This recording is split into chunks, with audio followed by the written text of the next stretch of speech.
Welcome back to class. So today we're going to expand our knowledge on quick breads. So the first thing I want to do is go over our objectives. Today you're going to be displaying quick bread mixing method steps. Then you'll be able to distinguish three methods from one another, and then you're going to begin creating a manual for your mixing method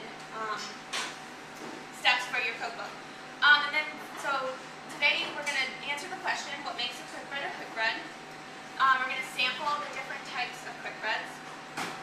I'm going to introduce you guys to what you'll be doing today, experimenting in our groups, which are blending biscuit and creaming groups, and then we're going to have share time, and then wrap up. Okay?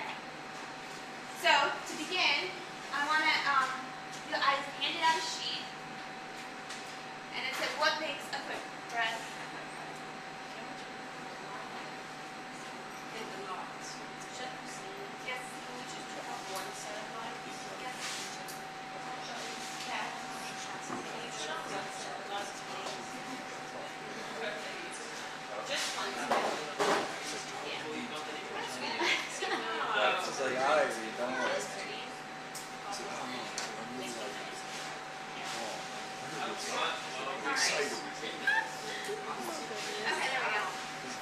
Alright, so on your piece of paper, you guys can write down a few notes of what makes a quick bread a quick bread.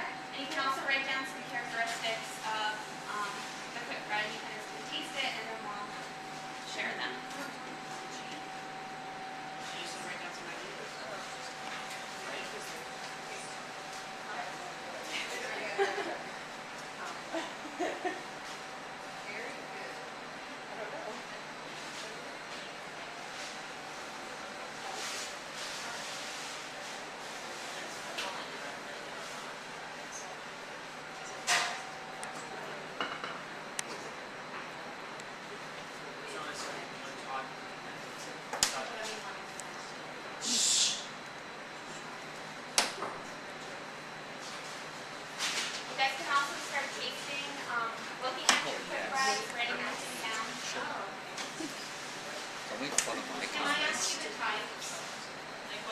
Yes, the types are a cheddar cheese biscuit, then we have a berry muffin, and then a lemon poppy loaf, which is vegan and gluten-free.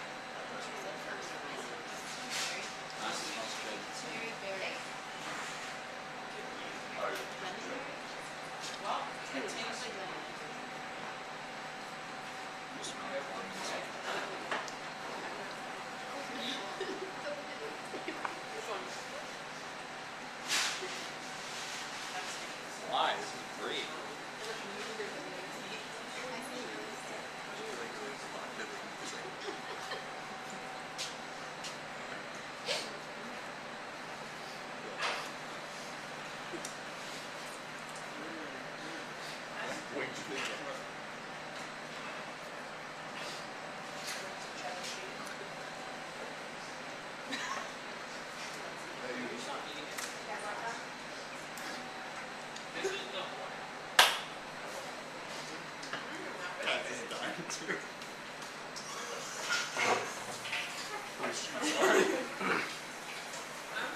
Hulk smash. I broke their table yesterday. Okay, so who wants to share first on some characteristics and what makes a quick bread a quick bread?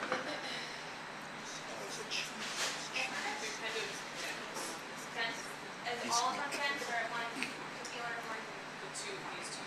Okay. And what makes a quick bread a quick bread? It doesn't have yeast. Good. Yeah, very good. Oh, that's good. No yeast. And so what would be the leavener in the quick breads? Chemical. Good. And what are examples of physical? Air. Good. And chemical? Baking soda, sugar powder. Very good. Okay. Anybody else want to share some things that they, about what makes a quick bread a quick bread?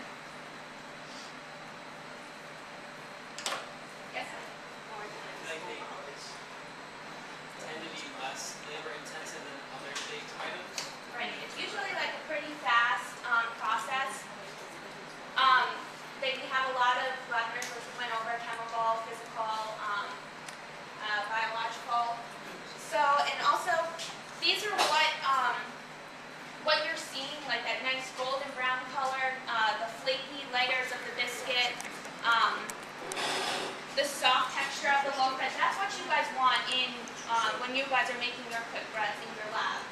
So I want you guys to remember that picture. You guys can take pictures with your phones or just with your eyes.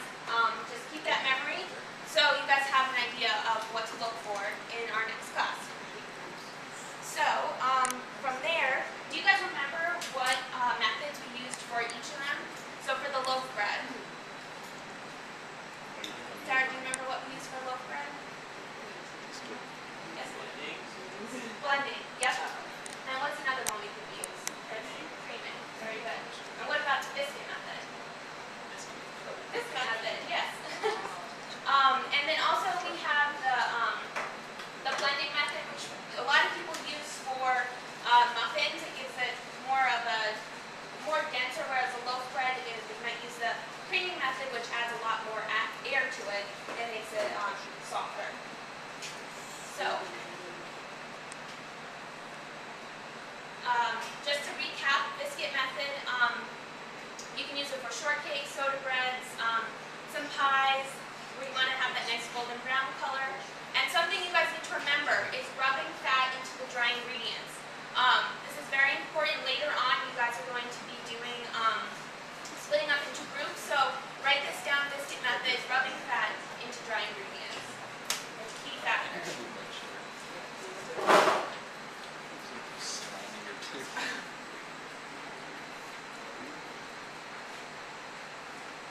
You guys have that? Okay. So, and then we have our blending method. Besides muffins and loaf breads, we can use it for pancakes and waffles as well. For our muffins, we want that nice dome shape. We don't want a flat surface of our muffin because probably the chemical leavener was measured wrong. We also want consistent size, golden brown, and also for the blending, we want to have liquid ingredients with the dry ingredients added into it separately.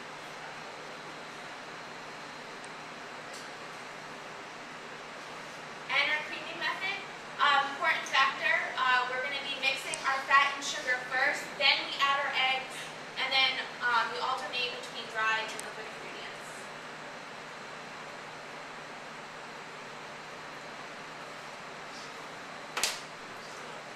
Okay.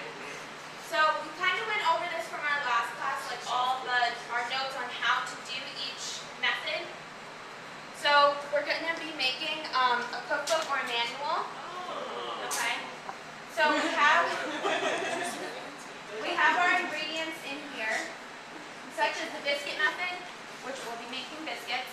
So you guys are going to be splitting up into biscuit creaming and blending method, and each of you guys are going to focus on one method, and you guys are going to go through the ingredients. And on the second page is your notes page. You're going to write all the steps to the procedure. You guys can use the internet, your textbook, your notes, and you're going to write all the steps, including the ingredients, adding equipment to it, because when you're in your lab, you want to remember what equipment to use. And then on the bottom, you'll write any notes as to like, why are we adding the eggs? Why are we sifting dry ingredients? Okay? You guys understand what we're doing? Okay. So we can either, you guys can just go into, pick your own groups, or, is that good? Okay. So we can do, you guys want to do 4? Sure. Okay. Do you want to do the biscuit method? Yes. Sure. Okay. So you guys can do it in 3 groups. Okay. Okay? Okay. We need 3, a group of 3. And then one of you guys come over here. Okay? You guys can do the creaming, and then you guys just do the blending method. You guys can go to that table over there, the middle one, and your group is going to go to the last table. Yeah, sure. So before it starts, you guys, before you leave, you need to have I'm going to pass these out to your group. Your ingredients are here and in the refrigerator. And then